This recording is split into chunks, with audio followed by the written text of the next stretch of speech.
أعوذ بالله من الشيطان الرجيم.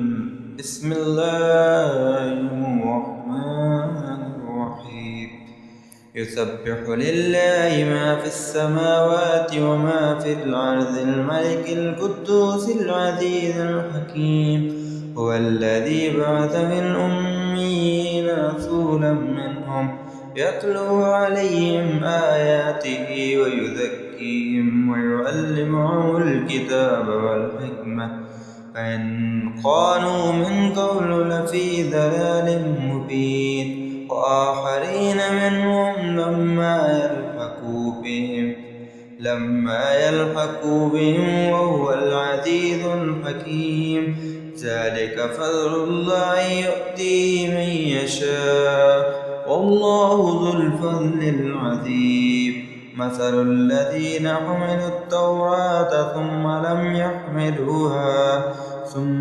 يحملوها كمثل الحمار يحمل أسفارا. بئس مثل القوم الذين كذبوا بآيات الله والله لا يهدي القوم الظالمين.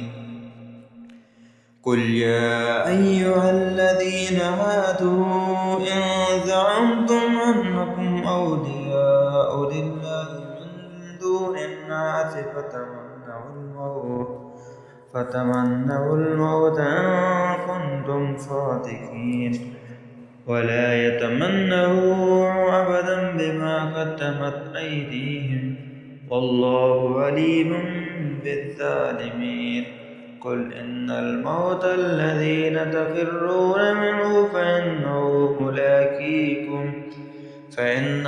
ملاقيكم ثم تردون إلى عالم الغيب والشهادة فينبئكم بما كنتم تعملون. يا أيها الذين آمنوا إذا نودي للصلاة من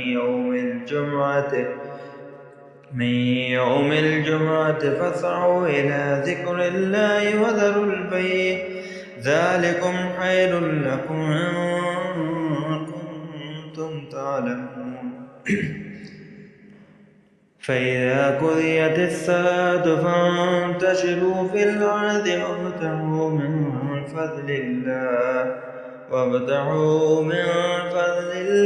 واذكروا الله كثيرا لعلكم تفلحون. فإذا رأوا تجارة أو لهوا انفضوا إليها وتركوك قائما. قل ما عند الله خير من اللهو ومن التجارة والله خير الرازقين. صدق الله العظيم.